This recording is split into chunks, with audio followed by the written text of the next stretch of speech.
lepaskanlah semua kesaksian-kesaksian saudara yang hanya berlandaskan analisa pribadi. Lepaskan itu. Berpaculah kepada kesaksian Yesus tentang dirinya. Ada dua pola. Yang pertama, apa kesaksian Yesus terhadap murid-murid? Bagaimana sih level tingkat iman murid terhadap Yesus ini? Apa sih yang mereka hadirkan dalam kehidupan mereka sebagai orang-orang beriman terhadap Yesus? Yesus didudukkan pada perkara apa ketika Yesus datang di tengah-tengah mereka? Menurut kesaksian Yesus, Yohanes 17:8, semua rangkaian pengetahuan yang Yesus terima yang disampaikan Tuhan kepadanya untuk ia uraikan di depan murid-muridnya, menghantarkan murid Yesus percaya kalau Yesus hanyalah utusan Tuhan. Salam satu Tuhan. Sahabat dimanapun berada, saya mohon untuk mensubscribe, like, dan juga men-share channel kita ini.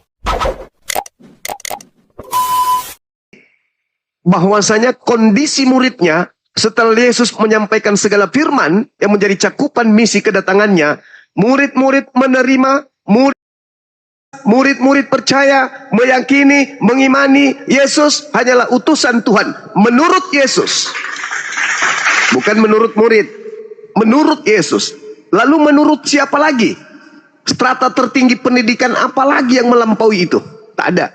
Yesuslah kemudian sang sumber dari informasi yang diterima dari sang Bapa. Tak ada yang lain. Itu yang pertama. Pola yang kedua. Lalu siapa Yesus menurut Yesus? Bukan menurut tafsir kita. Analisa logika berpikir oleh karena kita Kristen. Bukan.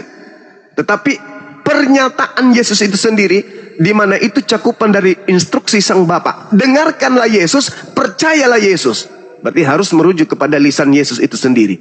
Yohanes 5 nomor 36. Ini saya sudah bosan menyampaikan. Apa kata Yesus? Ada kesaksianku yang lebih penting dari kesaksian seorang Jospen. Bahwa segala pekerjaan yang aku lakukan, pekerjaan itulah yang aku lakukan sekarang. Dan pekerjaan itu adalah saksi dan bersaksi bahwa Bapaklah yang telah mengutus aku. Jadi Yesus mendudukkan kesaksian dirinya sebagai utusan Tuhan. Satu, Yesus mendudukkan kesaksian muridnya kalau dirinya juga adalah utusan Tuhan, Rasulullah. Lalu dari mana sumbernya nih? Yesus, saya mau tanggapi dulu. Kamu jangan ngomong terlalu banyak kamu nih. Habis ini Bang. Habis ini biar dulu Bang Juma. Habis ini Anda boleh ngomong sampai mulut Anda robek. Dengarkan. Tidak usah Anda terlalu banyak. Ya, setan yang terganggu kalau kita bicarakan tauhid. Silakan Bang Juma. Masya Allah. Iya. Jadi mau merujuk kepada siapa lagi nih? Merujuk kepada siapa kita ini? Sabar Bang. Kalau nggak tahan masuk di kandang ayam, ribut sama ayam di situ. Dengarkan, kita mau merujuk kepada siapa? Ya udah, silakan ambil alih, silakan. Turun dia. Jadi saya simpulkan, saudara, saya simpulkan. Iman tertinggi di antara Yahudi, Islam, Kristen adalah terkait dengan Yesus adalah mendudukkan Yesus sebagai manusia suci perantara antara Tuhan dengan manusia. Dia adalah utusan langit dan bumi. Dia bukan manusia biasa. Beliau manusia suci yang lisannya harus kita percaya. Jadi apa yang dilontarkan muridnya adalah rasul, kalau dirinya adalah rasul, dan apa yang dilontarkan Yesus kalau dirinya adalah rasul, itu sudah final. Keluar dari sono sesat, dan sesat pasti neraka. Demikian dari saya, silakan. Setuju Bang Juma. Selain daripada hukum tauhid, hukum Allah itu Esa, itu selebihnya itu hukum pengajaran pagan, termasuk Nijus Pen ini. Dua Allahnya. Silakan Juspen, mau ditanggapi Juspen, silakan. Yang tanya ada Pak Juspen. Teman-teman bantu tetap layar teman-teman, yuk. Kemudian posting ulang, jangan lupa juga absen love foreign teman-teman. Iya. Silakan Pak Juspen, silakan. Ya, saya mau ngambil dari ayat aja ya. Saya nggak mau membantah omongannya Unitarian pakai pendapat ya. Tapi saya pakai ayat aja lah sekarang. Perhatikan baik-baik untuk Unitarian ya. Dalam Yohanes 5 tadi udah saya bilang tadi ya. Yohanes 5 ayat 23 dikatakan begini, Yesus sendiri yang bicara, bukan muridnya ya. Yohanes 5 ayat 23 mengatakan secara jelas, supaya semua orang menghormati anak sama seperti mereka menghormati Bapa. Jadi kita Yesus menuntut penghormatan yang sama seperti kepada Bapa. Dia meminta penghormatan yang sama seperti kepada Bapa untuk dirinya. Barang siapa tidak menghormati anak, ia juga tidak menghormati Bapa yang mengutus dia. Nah, mengapa Yesus menuntut penghormatan yang sama seperti kepada Bapa? Karena dia mengatakan dalam Yang semangat, Jos. Yang semangat, Jos. Iya. Jos, yang semangat, Jos. Kok melempem? Enggak, bukan melempem. Saya udah belajar berbicara soft spoken sekarang. Beberapa minggu ini. Oke. Sekarang dalam ayat 26 dikatakan begini. Sebab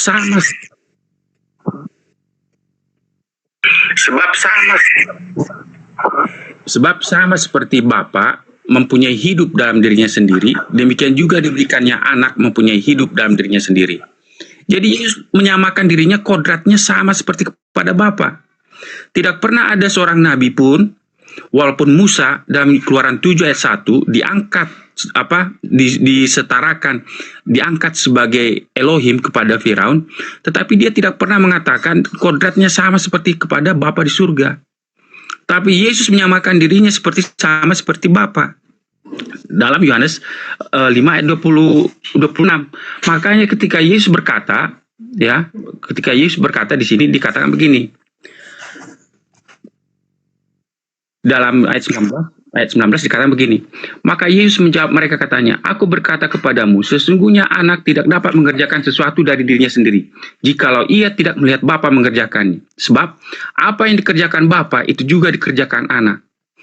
Bayangkan, pekerjaan yang dikerjakan oleh Bapa sebagai Tuhan, sebagai Elohim, dikerjakan oleh anak. Mengapa dia memiliki kemampuan, memiliki kodrat, mengapa dia memiliki pekerjaan yang sama seperti pekerjaan Bapa? Karena dia memiliki kodrat yang sama seperti Bapa. Saya ambil contoh. Bagaimana mungkin Donald Trump mampu mengajari gorila, walaupun gorila itu memiliki bentuk fisik seperti manusia, untuk mengatur Amerika? Tidak mungkin.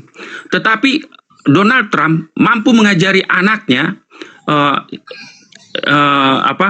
menjadi pengusaha, menjadi juru bicara, menjadi pengantara, karena dia memiliki kodrat yang sama seperti Donald Trump. Jadi Donald Trump mampu mengajari anaknya karena kodratnya sama seperti Donald Trump, ya. Itu. Tetapi kalau Donald Trump nggak mungkin bisa mampu mengajari gorila untuk menjadi menjaga administrasi Amerika, nggak mungkin. Jadi itu umpamanya. Jadi sama seperti Musa. Musa walaupun dia adalah diangkat oleh Elohim sebagai Elohim untuk Firaun, tetapi Musa nggak bisa mengerjakan pekerjaan Bapa di surga. Ya, itu bedanya. Jadi jangan kita katakan Yesus itu nggak memiliki kodrat ilahi yang sama seperti Bapa. Yesus sendiri dalam Yohanes 5 menyatakan siapa dirinya. Makanya terjemahan LAI membuat judul, ini judul buatan ya, membuat judul kesaksian Yesus tentang dirinya. Jadi dalam pasal 5 Yohanes itu mengatakan siapa Yesus menurut Yesus. Jadi kalau kita ingin memahami siapa Yesus menurut Yesus, baca Yohanes 5. Itulah makanya kitab Yohanes ditutup dalam Yohanes 20 ayat 31 dikatakan begini. Yohanes 20 ayat 21 dikatakan begini ya, 30. Dikatakan begini, memang masih banyak tanda lain yang dibuat Yesus di depan mata murid-muridnya yang tidak tercatat dalam kitab ini. Tetapi semua yang tercantum di sini telah dicatat supaya kamu percaya bahwa Yesuslah Mesias, Anak Allah. Kitab Yohanes mencatat bahwa ditujukan supaya menyatakan bahwa Yesus adalah Anak Allah, bukan satu-satunya Allah yang benar, tetapi mencatat bahwa Yesus itu adalah Anak Allah. Jadi ini adalah kata penutup, dan ini merupakan bagian dari kata pembuka. Ingat, biasanya para penulis kitab Yahudi menulisnya itu antara pembuka dengan penutup itu hampir sama, baru sampai ke tengah. Itu namanya kiastik ya, model kiastik. Makanya Yesus dalam Yohanes tadi dia sebentar terakhir sebentar. Jangan potong Ibu. Terakhir, sebentar. Makanya dalam Yohanes 1 ayat 14 dikatakan begini, firman itu telah menjadi manusia dan diam di antara kita dan kita telah melihat kemuliaannya. Kemuliaan apa? Yaitu kemuliaan yang diberikan kepadanya sebagai anak tunggal Bapa. Penuh kasih karunia dan kebenaran. Jadi dibuka dengan sebagai anak tunggal Bapa, ditutup sebagai anak tunggal Bapa. Itu jawaban saya. Terima kasih. Yohanes 17:3 Jospen. Menurut kamu itu gimana? Saya sudah bahas, baik. Sebentar. Baik. Bentar dulu ya Bunda. Sebentar, saya mau jawab dulu Bunda ini. Jangan lupa potong dulu Unitarian. Nah, Yohanes 17 ayat 3 ya. Baik, perhatikan baik-baik. Inilah hidup yang kekal itu, yaitu bahwa mereka mengenal Engkau satu-satunya Allah yang benar dan Yesus Kristus yang telah Engkau utus. Itu betul. Makanya di sini dikatakan gelar Bapa di surga itu adalah satu-satunya Allah yang benar. Ya, satu-satunya Allah yang benar, bukan dua, bukan tiga. Dan kemudian diposisikan Yesus sebagai apa? Mengenal Yesus Kristus yang telah Engkau utus. Yesus itu utusan, tetapi ingat, utusan dalam hal sebagai apa? Seperti saya bilang tadi, dalam Yohanes 1 ayat 14 dikatakan begini, Yohanes 1 ayat 14. Firman itu telah menjadi manusia dan diam di antara kita, dan kita telah melihat kemuliaannya. Tadi kemuliaan Bapa di surga itu menurut Yohanes 17 ayat 3 adalah satu-satunya Allah yang benar. Tetapi kemuliaannya Yesus itu sebagai apa? Yaitu kemuliaan yang diberikan kepadanya sebagai anak tunggal Bapa. Kalau bahasa Indonesia yang selengean dibilang begini, anak satu-satunya Bapa. Itu kalau bahasa Inggris menuliskannya begini. King James Version ya. Dan firman itu telah menjadi daging dan tinggal di antara kita, dan kita telah melihat kemuliaannya, yaitu kemuliaan sebagai sebagai artinya sang satu-satunya yang dilahirkan dari Bapa. Jadi Yesus itu adalah satu-satunya yang dilahirkan dari Bapa, bukan dua, bukan tiga. Makanya Roh Kudus itu bukan keluar dari Bapa sebagai Allah, bukan, tapi dia itu adalah tenaga. Ya silakan, terima kasih. Berarti Bapak adalah anak itu sendiri. Sebentar ya Bunda. Bukan. Kasih gerunda. Mungkin gerunda langsung. Gerunda. Beri pencerahan ini. Tapi boleh Bang Arif. Oh, oke, lanjut. Iya. Jangan disenggol-senggol Jaspen, karena setiap disenggol pasti panjang lagi nanti. Lanjut. Iya, ini ya Bang Juma. Makanya Jospen, kamu pahami apa yang dilahirkan. Makna dilahirkan itu bukan Bapa beranak, pluk, lahir Yesus. Makanya kamu baca itu 1 Korintus 15 ayat 27. Jangan kamu samakan kodrat Bapa dengan kodrat Putra. Karena segala sesuatu yang dimiliki oleh Yesus itu adalah pemberian dari Bapa. 1 Korintus 15 ayat 27. Segala kuasa ditaklukkan di bawah kaki Dia, tetapi Dia tidak termasuk di dalamnya. Jadi yang memberikan itu adalah Bapa. Jangan kamu menyamakan kodrat yang memberi dengan yang menerima, itu jelas sekali berbeda kodratnya, Jospen. Bagaimana pula kamu memberi sama kodratmu dengan yang menerima? Yang berartinya kami itu sangat lawak menerjemahkan Alkitab.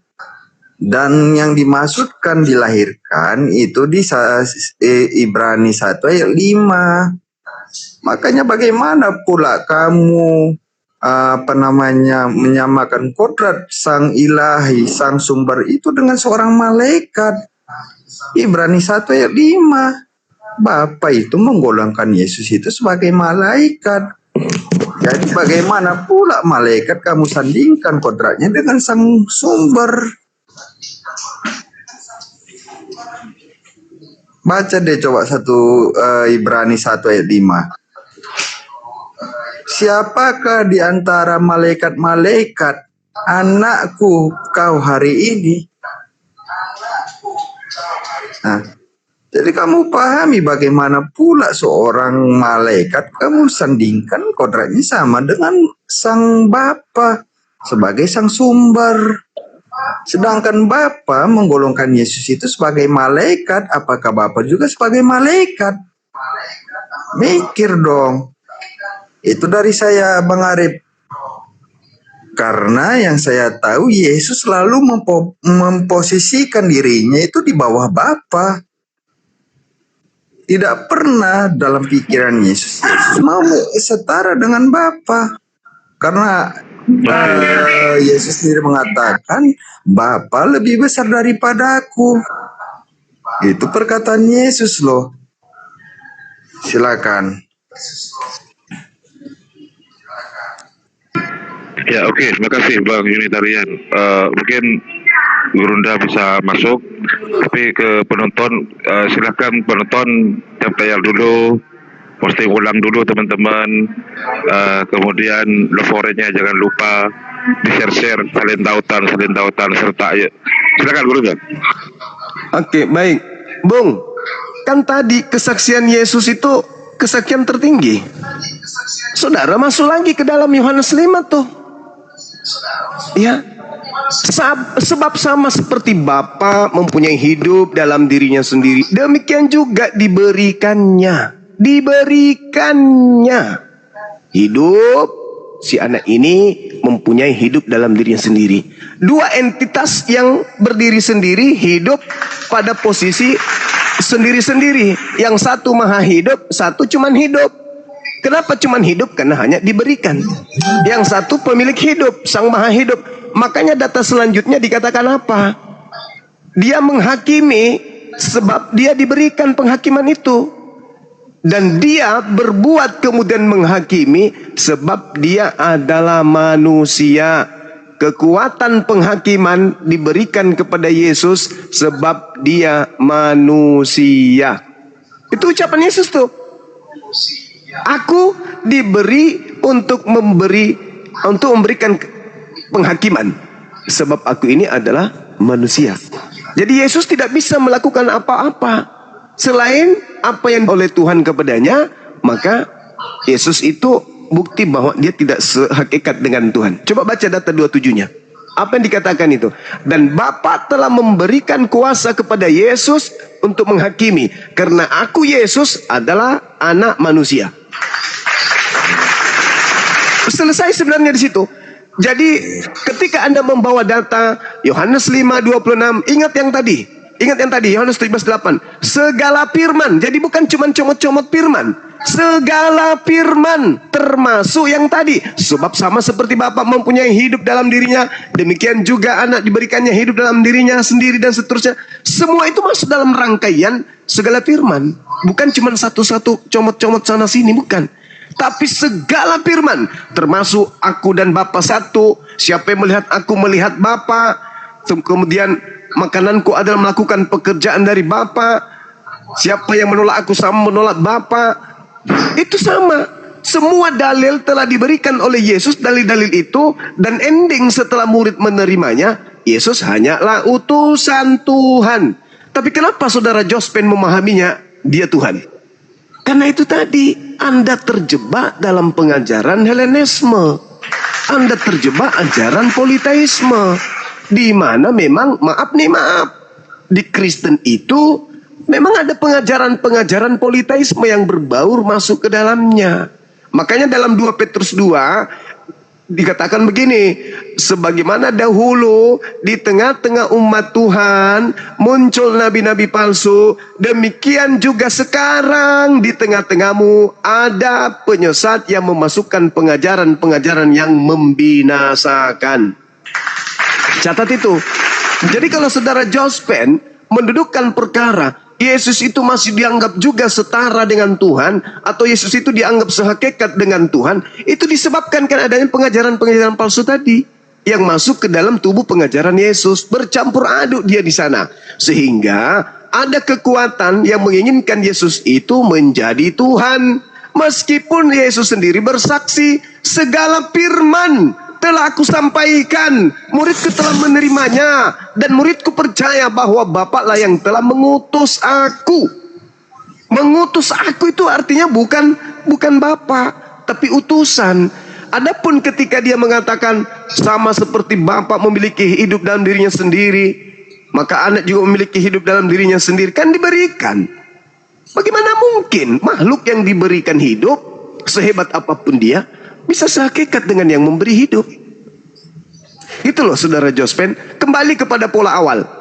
Siapa yang harus kita rujuk? Kepada siapa kita harus merujuk iman ini? Kepada Yesus kah? Atau kepada tafsir-tafsir kita sendiri? Yesus dengan gamblang mengatakan hidup kekal, mengakui dirinya sebagai rasul utusan Tuhan. Satu-satunya Tuhan yang benar, yang mengutus dia. Jangan dicampurkan lagi masuk Yesus di situ, sesat kita jadinya. Yang namanya satu-satunya itu tidak ada alasan untuk membongkar itu. Tidak ada kekuatan untuk menghancurkan satu-satunya itu. Memasukkanlah kemudian Yesus di sana. Nempel Yesus di situ sebagai ikut-ikutan juga sebagai satu-satunya. Kapan Yesus ikut di situ, maka gagal hidup kekal. Kenapa? Sudah gugur satu-satunya. Hidup kekal itu maksudnya apa? Masuk surga itu. Hidup kekal di surga adalah mengenal Bapa satu-satunya Sang Tuhan. Yesus utusan. Jadi tolong buang jauh-jauh itu. Kalau Yesus itu sehakikat, Yesus itu sederajat Tuhan, buang jauh-jauh. Nggak ada itu. Yesus mengatakan hidup kekal, mengenal Tuhannya Yesus satu-satunya Tuhan. Titik.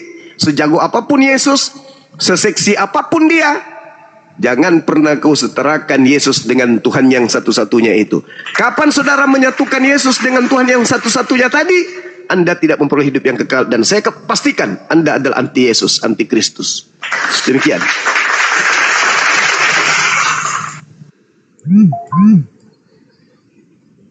Saya Ya, silakan Pak Jospen. Oke. Atau saya sapa dulu. Anda tamu ini. Kak Ica, selamat pagi Kak Ica. Kak Ica, selamat pagi. Kak Ica? Oh, masih belum monitor mungkin. Ya silakan Jospen, lanjut dulu. Ya, baik. Kalau saya ya dengan Saya sedikit dulu. Yang mengampuni dosa itu siapa itu? Yang bisa mengampuni dosa, saya tanya.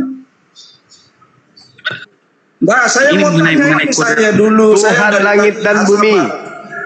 Yang mengampuni dosa itu siapa? Tuhan langit dan bumi, pencipta langit dan bumi yang telah menciptakan Yesus. Yesus bisa mengampuni dosa, berarti dia Tuhan Tidak langit ada, dan bumi. tidak ada dalilnya Yesus mengampuni dosa, itu nggak ada. Loh, kamu baca di Markus 2 ayat 5 itu. Coba kamu baca di Markus 2 ayat 5. Oke, silakan. Markus Kamu 5. baca di Markus 2 ayat 5 itu.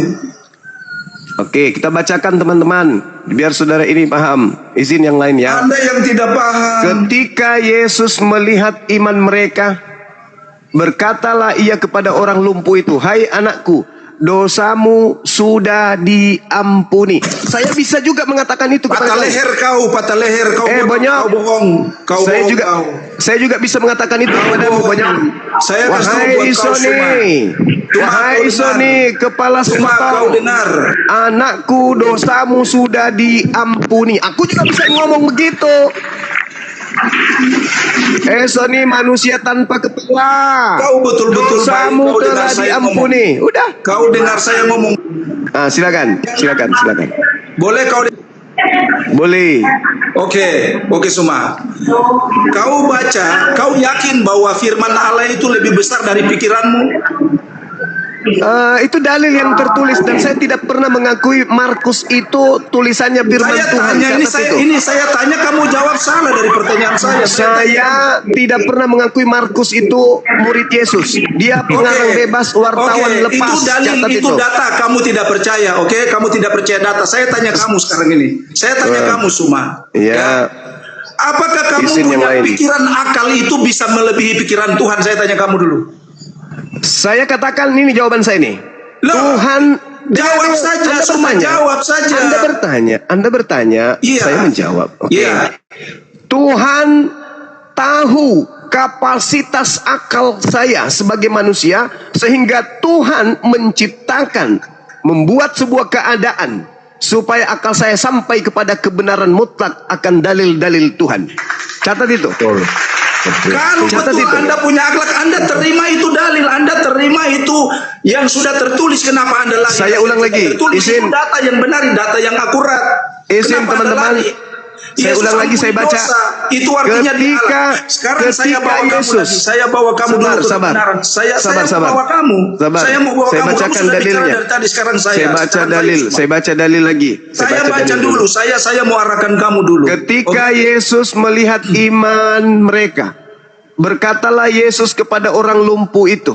Berkatalah Yesus kepada orang lumpuh itu, "Hai anakku, dosamu sudah diampuni." Tidak dia katakan, "Dosamu telah aku ampuni." Enggak. Tapi dosamu telah diampuni.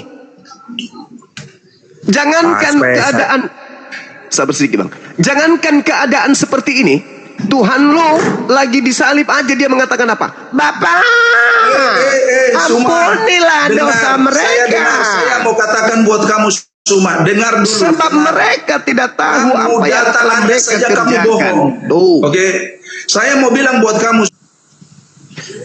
Yesus di atas tiang salib aja berdoa. Silakan bang, silakan. Jawabannya simpel, Sony. Jawabannya Gantian Bang Sony, gantian Bang Sony. Ya.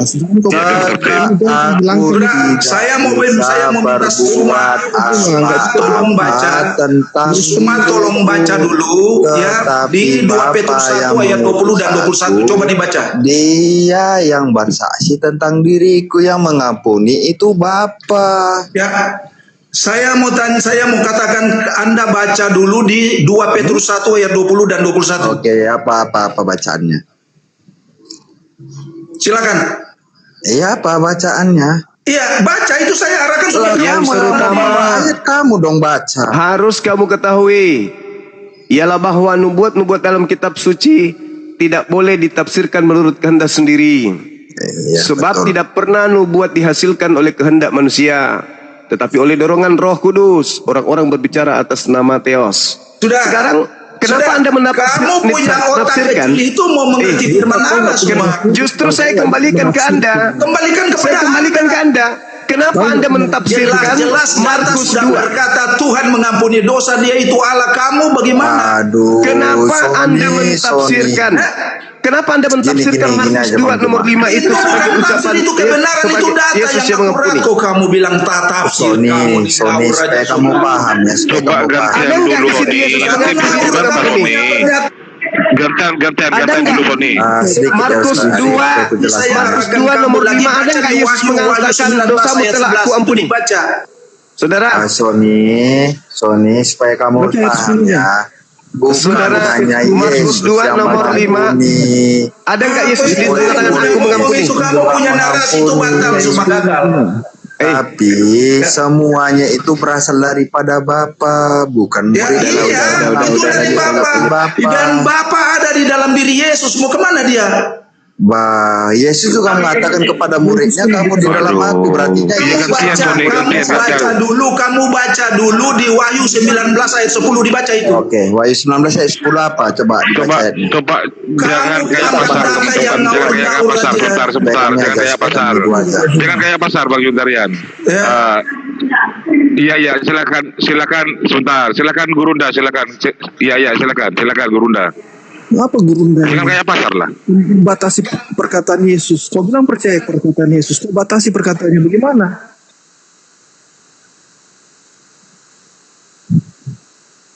Loh itu jelas Yesus perkataan keluar dari Yesus punya mulut, mau apa lagi?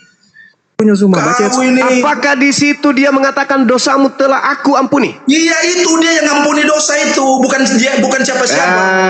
Aku baca dulu di Wahyu 19 ayat 10 itu dibaca semua. Udah. Kamu ngawur.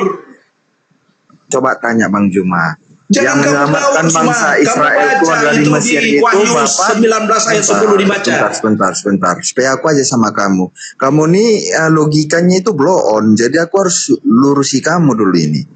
Supaya kamu paham makna kata saliat, kamu pahami dulu deh. Kalau kamu membahas tentang Yesus.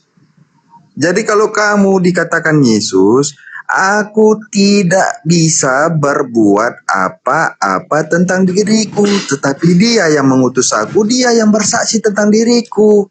Sama hal seperti murid Yesus mengampuni dosa, bukan murid Yesus yang mengampuni, tetapi melalui perantara dari muridnya dosa manusia itu diampuni oleh Bapa. Ayat 10-nya, saya baca ini ayat 10-nya. Ayat 10, Markus 2 ayat 10. Silakan. Saya baca supaya jelas. Silakan ini. baca dong. Begini, kalau kamu persis sama Yesus, kamu sendiri membatasi. Dari mana Kamu saya tidak membatasi? Karena saya yang saya baca. Saya baca dulu. Saya sendiri mengatakan Berikan dia ruang untuk membaca data 10-nya, silakan. Coba kamu Ya, katakan, baca coba nomor kamu 10, jawab silakan. Saya baca ayat 10-nya. Iya, Gantian kayak pasar, jangan kayak pasar. silakan. Kasih dia untuk mengartikan, Sendiri silakan. kamu batasi. Nomor 10 silakan Anda baca. bahwa akulah dia, kamu akan mati oleh karena dosamu. Sony, diam dulu kau Sony. Jangan, kamu anak-anak, kamu apa kamu mau artikan Baca apa? nomor 10 silakan. Baca, saya baca lu Sony. Kalau kamu kamu tidak tidak percaya percaya bahwa bahwa aku akulah adalah dia, Dia, kamu Yesus akan mati dalam Yohanes dosamu. itu ya. Berartinya Bapa Kamu dalam akan mati Yesus. oleh karena dosamu. Berartinya Bapa sama dengan Yesus. Saya baca ayat 10-nya ya. Jawab dulu. Berartinya Pokoknya Bapa Pak sama dengan ini. Yesus. Coba gantian. Coba Tapi gantian. supaya kamu tahu. Coba gantian. Coba gantian. Pakai data sebentar. Kuasa. Silakan pakai data satu-satu. Biar dia Silakan. baca nomor 10. Ya, dengar saya baca nomor 10. Tetapi Ya. supaya kamu tahu bahwa di dunia ini anak manusia berkuasa mengampuni dosa. Titik. Sudah jelas kan? Saya Berarti bantah. kamu jangan batasi Yesus tidak bisa mengampuni dosa. Jangan kamu batasi Yesus tidak bisa mengampuni dosa. Itu. 1 Korintus 15 ayat 27. Coba kamu baca. Coba kamu baca di 1 Korintus 15 ayat 27. Segala kuasa ditaklukkan di bawah kaki Dia, tetapi Dia tidak termasuk di dalamnya. Bukan berarti segala kuasa Bapa juga takluk terhadap Kristus.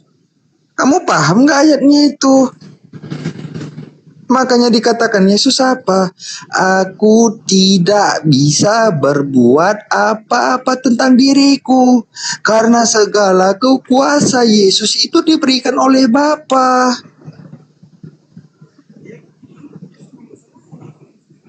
Lah, masalahnya kamu mengatakan bahwa Yesus mengampuni, sedangkan yang mengampuni itu Bapa melalui perantaranya Yesus. Ya sudah, berarti sama aja kan, Yesus juga bisa mengampuni. Beda, kamu tahu nggak melalui dengan oleh? Ini tulisannya kamu baca. Ini Kamu tahu nggak pahamnya kata melalui dengan oleh? Melalui sama saja itu. Artinya Yesus itu berkuasa. Mau belajar bahasa Indonesia dari mana kamu oleh sama melalui itu sama artinya? Sebenarnya kamu memahami Yesus kayak gimana sih? Kamu bilang kamu percaya sama Yesus, tapi kamu membatasi ucapannya. Kan Yesus menurut dari pemahaman saya adalah nabi, adalah manusia ciptaan pertama Bapa. Dia tidak setara dengan Bapa. Dia nggak setara dengan Bapa. Betul. Dia Tapi adalah Tuhan, bukan Tuhan. Kamu bilang nggak bisa mengampuni dosa. Dia berkuasa kok mengampuni dosa, itu ada tulisannya langsung dia mengucapkan itu. Terus kamu batasi ucapannya. Melalui, kamu paham nggak melalui? Kamu tolol. Gini, supaya kamu paham ya kata melalui ya. Saya tanya kamu ya, yang mengeluarkan bangsa Israel itu Allah atau Musa? Ya Allah lah melalui Musa. Lah kan apa? kamu paham. Allah melalui Musa sama masalah seperti di situ. Yesus mengampuni. Kalau kamu percaya kepada Yesus, jangan kamu batasi ucapannya. Dari Bapa. Ucapan Yesus itu lugas, terang, eksplisit. Jangan kamu batasi. Begitu kamu batasi, kamu omong kosong. Bilang percaya. Bukan saya yang membatasi. Saya dari tadi membaca Alkitab loh. Bukan dari pendapat saya. Sama saya Zuma itu. Jangan Coba membatasi. gini aja Bang Unitarian. Saya boleh bicara? Iya. Bang Unitarian coba di dulu biarkan dengan Bang Zuma. Ya, biarkan dengan Bang Unitarian di mute dulu. Iya. Bang Unitarian. Baik. Silakan Gurunda. Baik Zuma, jelasin. Jangan kamu batasi Zuma. Iya, izinkan saya ngomong. Iblis menyesatkan manusia itu dengan menggunakan satu alat ampuh. bernama Bible.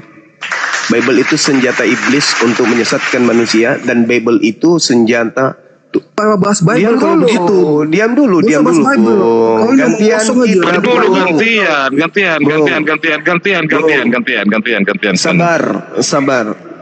Sabar ya. Bible bisa digunakan iblis untuk menyesatkan manusia, dan Bible bisa digunakan oleh pencipta langit dan bumi untuk menyelamatkan manusia. Catat itu dulu ya. Maka ketika Anda bernarasi menggunakan Bible, saya dari sudut pandang di luar daripada Kristus memandang Anda dipakai setan dengan Bible ini sebagai alat, atau Anda dipakai Tuhan dengan Bible ini Anda sampai kepada keselamatan. Catat itu dulu. Nah, ketika Anda menggunakan narasi Markus 2 nomor 10, tetapi supaya kamu tahu bahwa di dunia ini anak manusia berkuasa mengampuni dosa. Apakah ini terjemahan yang sudah benar? Atau ini adalah alat setan untuk menyesatkan manusia, menjerat manusia dengan tipu daya?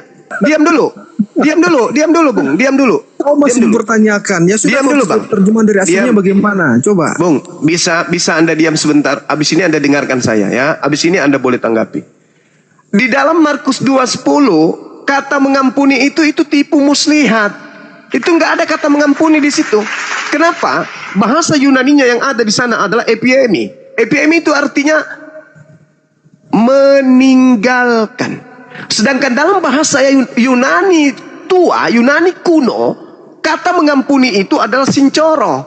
Di situ tak ada kata sincoro. Manuskrip manapun yang Anda tarik, Anda tidak akan menemukan kata sincoro, mengampuni. Di situ hanya meninggalkan. Jadi terjemahan yang seharusnya, tetapi supaya kamu tahu bahwa di dunia ini anak manusia berkuasa meninggalkan dosa.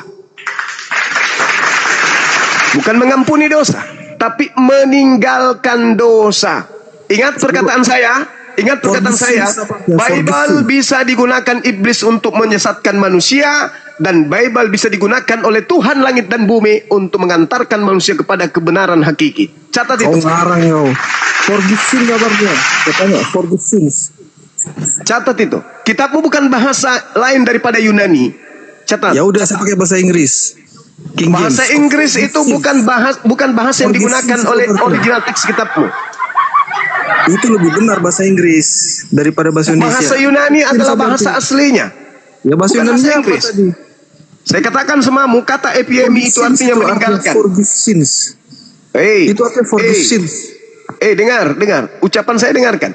Bible bisa digunakan setan untuk menyesatkan Anda, dan Bible bisa juga menghantarkan Anda kepada kebenaran ketika Anda menggunakan telaah, logika sehat, ilmu pengetahuan terhadap kitab Anda sendiri. Catat itu. Itu mau kamu, telaah logika sehat dari itu kan mau kamu, maknanya berbeda. Mau kamu kan? Ya sama aja, kau juga dipakai iblis kok. Loh, yang mana yang betul? Bahasa aslinya atau terjemahan? Oi. Aslinya, apa bahasa aslinya? Saya sudah katakan sama epiemi itu meninggalkan. Sedangkan mengampuni bahasa Yunani sincoro. Apakah sincoro atau epiemi yang muncul di situ? Epiemi kan. Jadi Bible ini memang menjadi senjata untuk menggiring manusia itu untuk menyembah kepada makhluk Tuhan.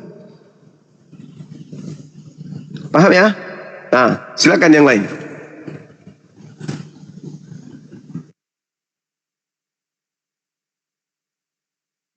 Terjemahan originalnya. Lanjut.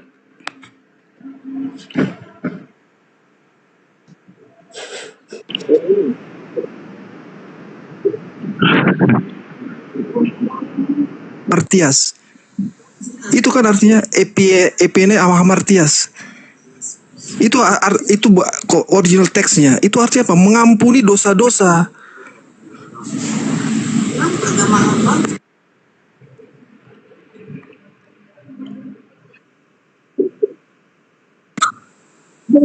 Kau aja ngarang semua. Kau itu pakai pengertianmu sendiri, makanya nggak nyambung. Ini artinya nih. Oleh iblis ya. Kau yang dipakai iblis. Bang, ini artinya bang. Epienai hamartias, mengampuni dosa-dosa. Ini dia Yunaninya. Besar sedikit, besar Ustadz, aku bukan moderator. Biar saudara kita ini tahu bahwa ya Bible dipakai setan untuk menyesatkan mereka. Ustadz, Ya sudah, jangan bahas tentara itu kan? kalau gitu. Betul, sabar lah bang. Berstandar ganda, goblok sekali. Orang berstandar ganda itu goblok. Iya Tahu mama, nggak? sabar. Nah Kalau ini kau- ya EPM. setan Sabar nih, dulu lah besok kok. kau Kita bahas, buktikan besok dulu kau bahas. biar kau ini bang, tenang dulu ya. EPM ini original. Aku pergi meninggalkan nih. Bukan mengampuni. Ini originalnya. Saya ambil dari sini ya, original teks Bible ini ya. Nih. Saya ambil dari sini ya. Nah, ini saya baca langsung nih, lengkap nih, saya baca langsung nih. Dengar nggak? Ini data ini. Betul, Bang. Ini data ini nih. Sekian essay. Bang. Ini EPN kan ini. Bang. Ini kita lihat ya. Bang, 863. Nih. Kan di sini 863 nih. Mengampunkan kan? Bisa mengampuni 863 kan? Mengampunkan ini, mengampuni. Ya, kan Bible sering direvisi nih 863 nih. 863. Kita klik ya artinya ya. Terjemahkan. Apa terjemahannya teman-teman nih? Aku pergi, ya kan? Nih. Jadi kau itu bang disesatkan oleh, ya gimana dong nih? Bukan mengampuni. Oke, lanjut. Itu original Bible loh.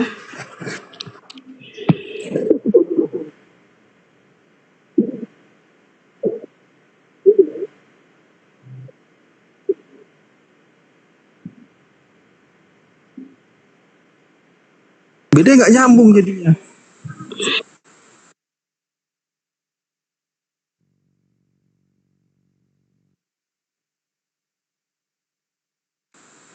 Sudah dibilang dia diberi kuasa. Menurut Yesus, dengar. Menurut Iya, betul. Yesus, kalau Anda mengatakan dia diberi kuasa mengampuni dosa, menurut Yesus, kemampuan itu yang dimiliki itu bukti ketuhanan atau bukti kerasulan? Yesus bukan Tuhan. Udah saya bilang tadi. Saya ulang lagi. Tuhan. Saya ulang lagi, Bung. Nah, Yesus mengampuni dosa menurut kamu itu bukti ketuhanan atau bukti kerasulan? Menurut Yesus.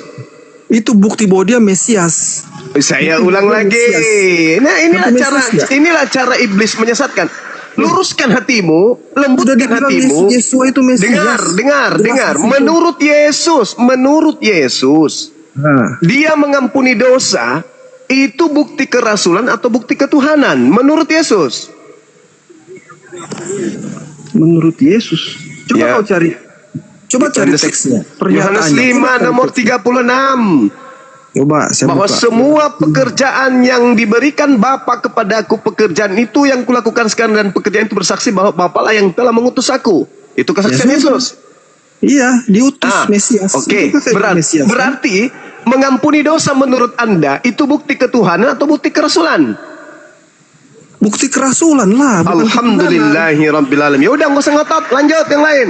Yesus Rasul. Alhamdulillahu Akbar, takbir. ketuhanan.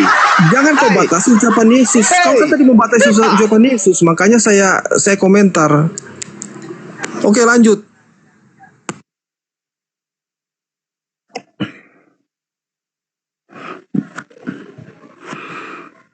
Silakan, Sven atau Kak Ica mau masuk, Kak Ica? Selesai Bang Arif. Kak Ica. Aku Yesus Rasul. Udah.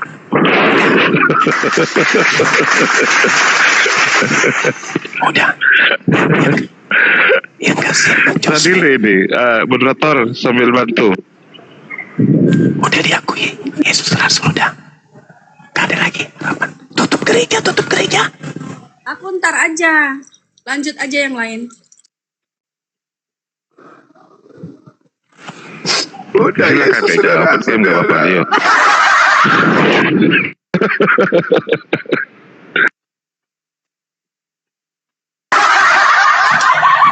Tuhan kan Gurunda, Rasul, iya diakui Rasul, tapi dia Tuhan kan di Rasul. Kan Yesus nubuatannya harus ada yang genapi, Bun. Enyahlah daripadaku kau semua pembuat kejahatan. Oten menuhankan. Ini saya jelaskan. Iya dong, harus tergenapi, harus ada yang diusir. Udah tahu rasul masih dituhankan, koplak. Ini saya jelaskan kenapa dia dituhankan. Itu bukan atas pernyataan Yesus sendiri. Nah, dengar dulu si Penatua mau ngomong. Dengarkan dulu si Penatua mau ngomong, silakan. Itu keputusan konsili, makanya dia dituhankan. Itu atas dasar keputusan konsili. Iya betul. Yesus itu dilantik oleh konsili menjadi Tuhan. Terus mau bilang apa? Itu Kau sadar nggak? Kau merubuhkan gereja itu. Lah, enggak juga. Yesus jadi Tuhan hasil konsili. Kau rubuhkan gereja itu, kawan. 1000% betul. 1000% dituhankan hasil konsili, bukan la haula wala quwata illa billah. Loh iyalah, konsilinya Katolik itu goblok, makanya Katolik itu. Dia bidakan yang tidak mematuhi konsilinya. Nah, Kristen ini si Sandi ini. Ada Dari tadi lihat doktrinnya itu kayak penting semua itu. Katolik itu goblok kayak. Yesus Tuhan konsili. Astagfirullahaladzim, ya Allah yang karim. Maha benar Allah dengan segala firman-Nya. Ya lanjut, Penatua lanjut. Itu hasil konsili. Dari dulu aku tahu, Ya sudah. Ya itulah makanya agama Kristen Oten itu hasil konsili semua yang bilang Yesus Tuhan. Terus mau bilang apa? Itu kan Anda sendiri agama apa? Protestan. Wah. Mana ada Protestan? Iya, ada itu. Kenapa ketawa kau semua? Kenapa saya? Mana mau Protestan dia mengakui kalau Yesus itu Tuhan lantikan konsili, mana mau? Iya, karena mereka sudah. Anda ini bukan Protestan kayaknya, Anda ini prosetan kayaknya. Tahu. Gak ada itu. Pernyataan termahal 2026 adalah pernyataan saudara. Yesus adalah Tuhan lantikan konsili. Dan betul. Katolik itu goblok karena telah melantik Yesus menjadi Tuhan. Betul? Betul. 1000% betul. Bang Arif tanggung jawab, Bang Arif. Bang Arif tanggung jawab. Ini akan heboh ini. Iya, udah. Senilai ini. Waduh, Pak. Gurunda dia bilang Katolik goblok, tapi kan kok imani itu. Saya turun ya. Saya Mesianik Judais. Biar tahu ya. Berubah lagi dalam hitungan detik. Kamar dia. Katanya protes. Gimana ini Jose? Kayaknya. Makanya dari tadi kayak oleng dia itu. Dia bukan Kristen itu. Ada Mesianik ternyata. Lanjut. Dia itu menyamar itu. Bangke itu. Dari tadi kulihat udah berbeda jauh itu. Nah sekarang ya jawab bagian saya dulu ya. Saya ingin dia Kristen. Dia tiap malam naik ke komal saya, Jospen. Semalam naik ke komal saya. Kemarin juga naik ke komal saya itu.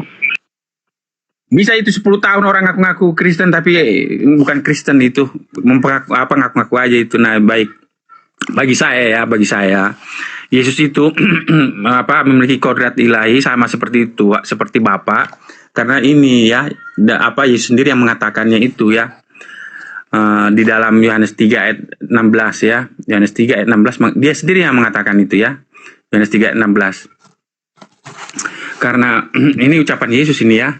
Karena begitu besar kasih Allah akan dunia ini sehingga ia telah mengaruniakan anaknya yang tunggal. Nah, kata anaknya yang tunggal ini, kalau bahasa Yunaninya di sini dikatakan begini ya. Monogenes apa? Monogenes ini ya, monogenes. Huion ya, ini. Nah, mono artinya satu-satunya ya. Genes artinya dilahirkan. Jadi Yesus sendiri mengatakan bahwa dia betul satu-satunya adalah yang dilahirkan dari Bapa. Dia keluar dari Bapa. Makanya dia memiliki kodrat ilahi yang sama seperti Bapa. Jadi Yesus bukan karena kemampuannya mengampuni, bukan karena kemampuannya membuat mujizat makanya dia disebut Tuhan. Bukan karena keputusan konsili makanya dia disebut Tuhan. Tetapi karena pengakuan Yesus dalam Yohanes 3 ayat 16 mengatakan bahwa dia adalah satu-satunya yang keluar dari Bapa sehingga dia memiliki kodrat yang sama seperti Bapa. Itu. Nah, 2 kali dia mengatakan secara terus terang dalam Yohanes 3 ayat 16 dan dalam Yohanes 3 ayat 18 ya. Yesus menggunakan kata monogenes. Ya, Yohanes 3 ayat 18 pun mengatakan begitu. Di sini ya, Yohanes 3 ayat 18. Ya, di sini dikatakan begini. Kalau bahasa Indonesianya, barang siapa percaya kepadanya, ia tidak akan dihukum. Barang siapa tidak percaya, ia telah berada di bawah hukuman. Kenapa? Sebab ia tidak percaya dalam nama anak tunggal Allah. Kalau tunggal satu-satunya ya, anak satu-satunya Theos ya. Jadi di situ anak satu-satunya Theos. Makanya dia memiliki kodrat yang sama seperti apa? Bapa. Itu alasan mengapa Yesus memiliki kodrat yang sama seperti Tuhan. Jadi bukan karena konsili Yesus diangkat sebagai Tuhan, tetapi karena pernyataan Yesus dalam Yohanes 3 ayat 16 dan 18, Yesus dianggap sebagai Tuhan, sebagai anak Tuhan itu. Tapi berbeda, ya. Tapi berbeda. Kalau Bapa adalah satu-satunya Tuhan yang benar, sedangkan Yesus adalah satu-satunya anak Tuhan. Tetapi keduanya memiliki kodrat yang sama itu. Tetapi Bapa lebih besar, seperti Yesus 2 kali katakan dalam Yohanes 10 ayat 29. Bapa lebih besar daripada apa? Bapa lebih besar daripada segala sesuatu, termasuk Yesus. Kemudian dalam Ibrani dan dalam 1 Korintus dikatakan pada akhirnya Yesus akan menundukkan dirinya kepada Bapa. Jadi walaupun Yesus akhirnya menundukkan diri kepada Bapa, walaupun dia menjadi hamba Tuhan, menjadi hamba Bapa, tapi dia memiliki kodrat yang sama seperti Bapa. Itu jawaban saya. Udah, saya menghargai jawaban itu. Artinya ditambahkan, yang penting jangan dikurangi, itu aja. Pernyataan Yesua itu ya diterima aja semua, jangan dibatasi. Sani, dengarkan sebentar. Dengarkan Sani, kamu bela imanmu, jangan kau berpura-pura menjadi Kristen, jangan berpura-pura kau karena dari tadi saya mendengarkan selama 30 menit pembicaraanmu, semuanya kamu benarkan semua. Kamu seperti antara Unitarian, antara RT06, antara manalah semuanya. Kau akui semuanya. Akhirnya ujung-ujungnya kau maki-maki ketuhanan Yesus. Jadi maksud saya, pertahankan imanmu. Kalau kamu tidak mengakui Yesus sebagai Tuhan, jangan kau di awal kau bilang kau akui Yesus sebagai Tuhan, pada akhirnya kau tidak akui sebagai Yesus sebagai Tuhan. Itu maksud saya. Jangan kau malu dan imanmu. Kalau kau malu, nggak usah kau naik ke atas. Malu udah jelas tadi saya bilang. Tidak ada masalah malu nggak malu di sini. Sudah jelas saya bilang kan. Yesua itu Mesias, Hamasya. Titik.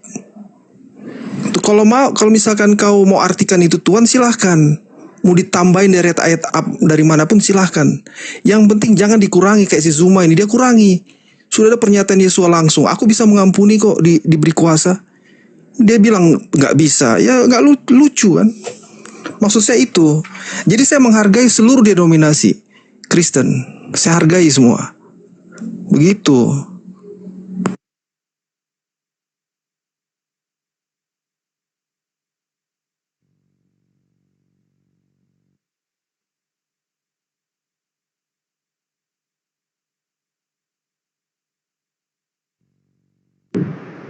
Coba Kak Ica, saya pengen Kak Ica. Bidatkan orang. Katolik itu membidat-bidatkan orang yang tidak segolongan dengan mereka. Saya pengen dengarkan suaranya Kak Ica ini. Untuk Kak Ica, selamat siang Kak Ica. Saya pengen mendengar suaranya Kak Ica, bantahnya Kak Ica, gimana? Silakan, kalau mau masuk silakan. Aku nanti aja Ustaz. Nanti aja. Ini kan aku nggak berani, ibaratkan kita kan. Tidak denom lagi deh Ustaz. Apa? Enggak. Agak beliau belakangan sudah agak terguncang, bahkan kemarin pakai jilbab. Kayak Ica, ada apa? Itu pertanyaan saya. Makanya saya undang barusan lewat DM. Ini burungnya si Nanda. Mbak Ica kecil Kecil ya? suaranya. Iya. Suaranya kecil ya. Iya, waktu aku di tempat Nandar, kan aku pakaiannya kan ya selayaknya pakaian biasa kaos. Cuman dia bilang, Ica aku masih normal, aku nafsu.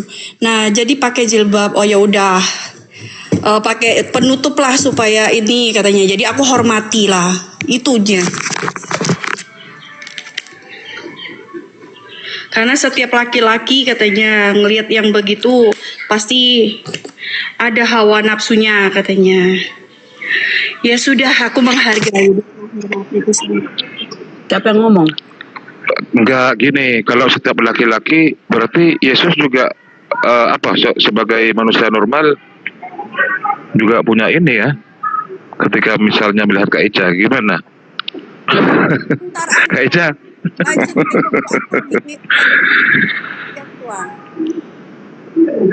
Oke, silakan Bang Baal atau Gurunda mau masuk lagi, Gurunda? Ini di tempat saya delay ini. Susah banget ini nge-lag. Silakan Bunda Rahma, lanjut Bunda Rahma. Bunda Rahma? Kemarin ku lihat pakai kerudung ya, aku pikir wah pindah denom lagi Ica ini. Tapi masih tetap di ini ya. Menghormati kayak dirung Ustadz Ali juga begitu juga. Ya setidaknya kita saling menghormati lah antar umat beragama. Jadi kalau memang aku naik dirung itu harus memantaskan diriku untuk ya lawanku, ya aku harus ikutin. Kayak gitu aja sih Bunda. Tapi memang di Bible itu ada perintah tudungi kepalamu, ada perintah itu. Ya kayak model-model ritual. Tuh, tapi kan ini kan berbicara ini kayak contohnya gini lah aku nih ya. Nah, ini kan pakai baju nih kan nih. Kelihatan ini kan lehernya kan. Nah, mungkin Nanda nggak enak kan lihat leher aku kayak gitu. Jadi minta dia nutupin. Ya udah aku tutupin. Kayak gitu. Ya kalau di Islam itu namanya aurat ya, menutup aurat. Jadi perempuan itu lebih terhormat, lebih terjaga. Itulah indahnya Islam ya. Dari perintah berhijab. Kalau kriteria tudung kepala ya, tudung kayak Rita Wahyu, model-model Rita Wahyu. Cuma sekarang itu ya teman-teman Kristen malah banyak berhijab loh. Berjilbab.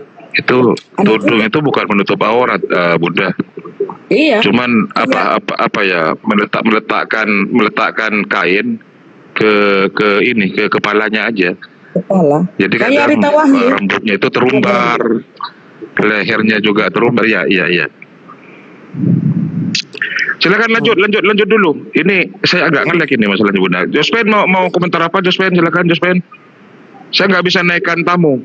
Moderator kalau bisa, moderator tamu-tamu di bawah itu di delete semua yang muslim biar nggak berat. Bang Baal dan moderator yang di bawah silakan. Lanjut Jospen. Dan nanti ditangkap oleh Bang Juma. Saya mau menambahkan, cuman kalau bisa dinaikkan ke atas biar bisa saya terangkan pakai ayat Alkitab, karena saya bicara nggak berdasarkan modal congor kayak si Chan ini. Akhirnya jadi dia maki-maki semuanya. Ya, tapi jangan kemudian memvonis bahwa si Cene ini adalah bukan Kristen, dia juga Kristen, sering naik ke komal saya, Jos. Oh, terserahlah, itulah. Nah, jadi seperti saya bilang tadi ya, kalau mengapa Yesus itu memiliki kodrat ilahi, karena dia ya memiliki apa? Seperti dalam Yohanes 1:14 katakan, dia memiliki kemuliaan sebagai satu-satunya yang dilahirkan dari apa? Dari Bapa ya. Ini bahasa Yunaninya monogenes. Bapa melahirkan. Iya, melahirkan. Nah, banyak orang mengatakan kok bisa melahirkan? Dari mana? Mengapa Yohanes menggunakan kata monogenes? Ya. Kata monogenes kita bisa jumpa di Lukas 17, di Lukas 7 ayat 12. Lukas 7 ayat 12 mengatakan begini. Ya. Kalau bahasa Indonesianya begini. Setelah ia dekat pintu gerbang kota, ada orang mati diusung keluar. Anak laki-laki, anak tunggal ibunya. Nah, kata anak tunggal ibunya ini bahasa Yunaninya adalah monogenes, ya. Ini bahasa Yunaninya. Monogenes huios, ya. Monogenes huios, artinya satu-satunya anak, ya, satu-satunya anak ibunya. Mono artinya satu-satunya, genes artinya satu-satunya. Jadi kata monogenes yang digunakan kepada Lukas 7 ayat 12 kepada anak ibunya ini digunakan kepada Yesus sebagai anak bapa, ya. Kemudian dalam Lukas 8 ayat 42. Dalam Lukas 8 ayat 42 pun digunakan kata monogenes. Karena anaknya perempuan yang satu-satunya, ya. Nah, itu pun menggunakan kata monogenes. Lukas 8 ayat 42. Ini monogenes. Oke, dikit Jospen. Oke, coba kau jelaskan bagaimana kau memahami Bapak melahirkan, coba. Oke. Nah, kata melahirkan, ya, kata melahirkan atau memperanakan artinya dia keluar dari Bapa. Keluar dari Bapa, ya. Artinya dia adalah yang keluar dari Bapa. Dia berasal dari esensi internal dari Bapa itu sendiri. Makanya dalam Ibrani 1, ya. Ibrani 1 ayat 3, ya. Ia adalah cahaya kemuliaan Allah dan gambar wujud Allah. Kata gambar wujud Allah kalau bahasa Yunaninya ini hipostasis. Makanya dia memiliki satu kodrat dan Bapa, satu hipostasis dan Bapa. Kalau kita baca Bibelmu, Maria yang melahirkan. Kok bisa Bapak yang melahirkan? Itu ketika dia menjadi manusia. Yesus itu lahir 2 kali, udah. Kalau menurut ya, betul. Oh, gimana ceritanya itu? Bisa lahir 2 kali? Sebentar. Nah, mengapa dalam Ibrani 1 ayat 3 digunakan kata hipostasis, ya? Hipostasis. Kalau bahasa Inggris NAS mengatakan naturnya, his nature, kodratnya. Makanya Yohanes 1 ayat 1 menggunakan kata theos. Karena dia adalah satu-satunya theos yang berasal dari Bapa. Makanya dia memiliki kodrat, natur, memiliki hipostasis yang sama dengan Bapa. Nah, kalau begitu, mengapa dalam Ibrani 1 ayat 3 Yesus menggunakan mendapat kodrat yang sama, mendapat natur yang sama, mendapat hipostasis yang sama dan Bapa. Dia satu hipostasis dan Bapa. Karena dilanjutkan dalam ayat 5. Ya, dalam ayat 5 dikatakan begini. Karena kepada siapakah di antara malaikat-malaikat itu pernah ia katakan, anakku engkau telah kuperanakan pada hari ini. Jadi betul-betul Yesus diperanakan oleh Bapa. Makanya dia adalah satu-satunya dari seluruh malaikat. Ingat, Yesus pun adalah malaikat. Kata malaikat ini bukan berarti makhluk, tetapi arti malaikat dalam konteks Ibrani dengan konteks kekristenan adalah utusan, ya. Jadi Yesus adalah utusan. Makanya Yohanes 17 ayat 3 dia adalah utusan. Dia adalah satu-satunya utusan yang diperanakan oleh Bapa. Anakku engkau telah kuperanakan pada hari ini. Hanya kepada Yesus dia mendapat gelar diperanakan. Kepada malaikat yang lain tidak. Nah, makanya inilah alasannya hubungan antara Yesus dengan Bapa. Dan aku akan menjadi Bapanya dan ia akan menjadi anakku. Itulah mengapa Yesus Bapa di surga disebut Tuhan Bapa dan Yesus disebut anak Tuhan. Karena dia adalah satu-satunya yang diperanakan. Jospen, tapi Maria yang hamil, kok Bapak yang melahirkan? Nah, sekarang mengapa Maria melahirkan? Karena dia dalam Yohanes 1 ayat 14 dikatakan begini. Dalam Yohanes 1 ayat 14. Firman itu telah menjadi manusia.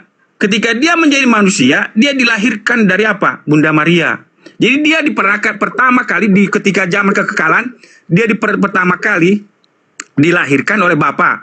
Kemudian ketika dia menjadi manusia, dia dilahirkan oleh Bunda Maria. Itu jawaban saya. Zaman kekekalan dilahirkan oleh Bapa. Mana itu datanya? Iya. Di mana datanya? Ya ini tadi yang dalam Yohanes 1 ayat 18. Tidak seorang pun pernah melihat Allah, tetapi anak tunggal Allah. Kalau dalam bahasa Yunaninya ini disebut kalau bahasa Inggris, bahasa Yunaninya monogenes theos. Satu-satunya satu-satunya tuh ilahi yang dilahirkan. Ya, itu. Tapi, ilahi yang dilahirkan. Ketika Gabriel menemui Maria, kata Gabriel, aku utusan Tuhan kepadamu menyampaikan, engkau akan mengandung dan akan melahirkan. Nah, itu benar. Maria yang melahirkan. Gak pernah tuh diceritakan di Bible kalau Bapak lah yang melahirkan Yesus. Mana caranya Bapak ini? Bapak ini kan roh. Bagaimana dia melahirkan manusia? Kan Yesus manusia. Dia bukan. Ketika dia menjadi manusia, dia diperanakan melalui Maria. Tetapi ketika dia dalam suatu kekalan, di zaman kekekalan dahulu kala, suatu waktu kekekalan, dia pertama kali keluar dari Bapa. Dialah anak satu-satunya dari Bapa yang keluar dari Bapa, itulah itunya. Di mana itu datang zaman kekekalan? Berarti zaman kekekalan kamu maknai bahwa itu perjanjian lama ya. Disitulah Bapak melahirkan Yesus. Bukan waktu zaman perjanjian lama, sebelum dunia ada. Makanya saya ambil dalam Amsal 8 ya, Amsal 8 ayat 22. Ya, kalau saya ambil dari Amsal 8 ya. Kalau bahasa iya sebentar. Kalau dalam bahasa, tapi ini bagi kami itu untuk Yesus juga ya. Ini untuk Yesus juga karena kenapa untuk Yesus juga? Karena Yesus.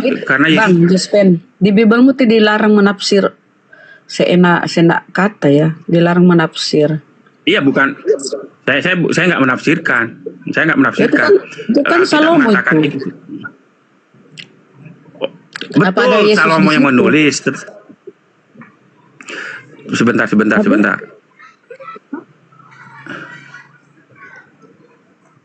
Tapi Salomo menulis itu untuk Yesus. Ini lihat 1 Korintus 1 ayat 24. Tetapi untuk mereka yang dipanggil, baik orang Yahudi maupun orang bukan Yahudi, Kristus adalah kekuatan Allah dan hikmat Allah. Jadi Yesus itu adalah hikmat, chokma dalam Amsal.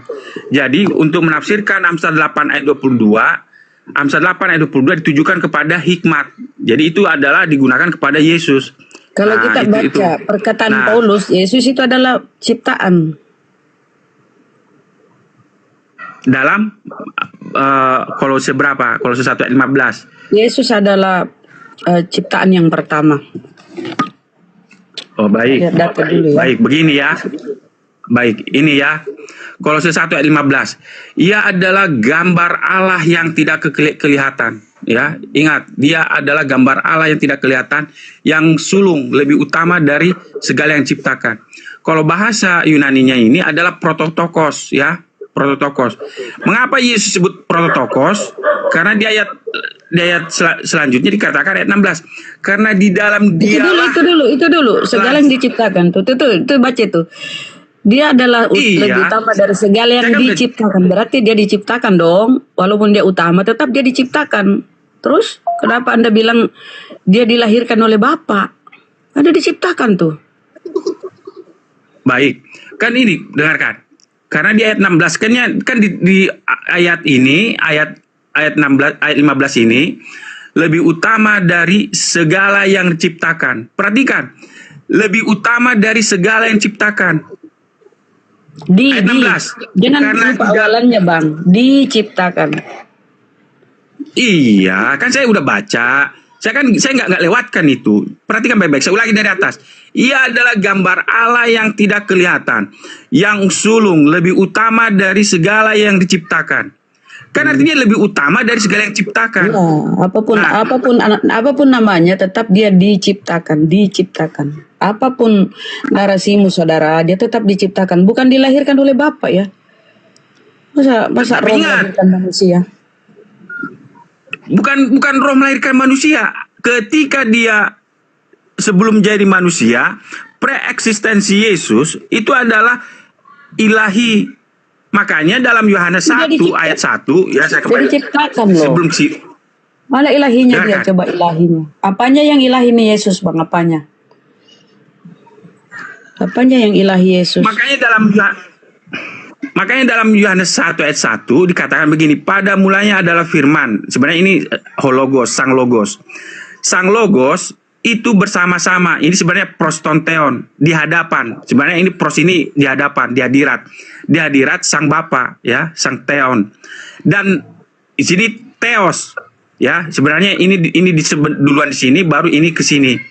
Dan theos dan sang ilahi adalah sang logos. Jadi itu. Nah, makanya kenapa dia sang logos ini memiliki sifat ilahi di ayat 2. Makanya digunakan kata ganti ketiga tunggal, iya. Jadi kata firman ini digantikan di ayat 2 menjadi kata iya. Jadi kata ganti orang ketiga tunggal ini menunjukkan bahwa firman itu bukan abstrak, bukan perkataan, tetapi sudah menjadi wujud entitas ilahi, ya. Wujud entitas ilahi yang bersama-sama dengan teon. Nah, iya pada mulanya di hadirat sang teon. Nah, coba makanya ini dia menjadi apa? Sehingga kau menyamakan dia sama dengan Tuhan, ya. Host, Besari dulu izin. Besari, kita bantah dulu Bang Jospen ini, ya. Coba moderator, saya ini lagi nge-lag Bunda, delay. Kasih moderator, izin Ustadz, kasih moderator. Nah, kalau kita lihat ya, saudara. Ini sudah ya. Ini Jospen, saudara yang baik hati, ya. Ini Bible abad 17, ya. Abad 17 nih. Ini belum direvisi, ya. Pada mulanya itu ada yang berfirman atau berkata. Pada mulanya itu ada yang berkata. Belakangan diedit jadilah pada mulanya firman, dihilangkan beberapa kata. Tapi Bible awal itu, ya, Bible kuno abad 17, ini 17, ya. Kita lihat tahunnya, ya. Kita lihat tahunnya, teman-teman. Tahun berapa nih? Nih. 16, ya. 1646. Abad 16, abad 17 lah. Jadi tertulis pada mulanya itu ada yang berkata atau ada yang berfirman. Firman kan perkataan. Jadi ada yang berkata, siapa itu? Allah, itu Tuhan. Belakangan tuh Anda disesatkan oleh penerjemah. Dihilangkan beberapa kata. Pada mulanya firman. Firman bersama-sama dan firman adalah Allah. Ini sudah merusak ini loh. Inilah yang merusak pemikiran teman-teman Kristen. Ya. Di abad 17 ya awal ya. Pada mulanya itu ada yang berkata atau berfirman. Bukan Yesus itu firman, Bang. Ada yang berkata, ada yang berfirman. Ya, itulah Tuhan. Kalau di Islam itu innama amruhu ija aroda syai'an ayakula lahu kun fayakun. Begitu Bang Saudara Jospen. Aduh Mama kabur Jospen. Itu Bible-mu loh. Kita belum masuk ke Al-Quran. Silakan, di sini ada Yohanes Subhanu Khalid, silakan dibuka dulu mute-nya. Yohanes. Di hasil konsili itu kayak gitu tadi si Jospen itu. Aduh. Yohanes. Sudah berakar doktrinnya itu ya. Yohanes, saudara Yohanes. Jospen kebentar. Bayangkan 2000 tahun kan, itu bukan berakar lagi, sudah jauh sekali tertanam itu, susah mau dicabut. Ya, apa yang penting beliau tahu kan, mudah-mudahan dia belajar. Silakan Jospen atau Bang Yohanes ditanggapin. Baik, kan seperti saya bilang tadi, ya, keilahian Yesus itu karena dia berasal dari Bapa, ya, berasal dari Bapa. Dia keluar dari Bapa. Itu kata Ibrani 1 ya, Ibrani 1 Yohanes 3 ayat 16-18. Jadi mengapa dia memiliki kodrat ilahi, memiliki hipostasis yang sama seperti Bapa? Karena dia keluar dari Bapa, dia diperanakan oleh Bapa. Makanya dia memiliki hipostasis yang sama seperti Bapa. Seperti saya bilang tadi, karena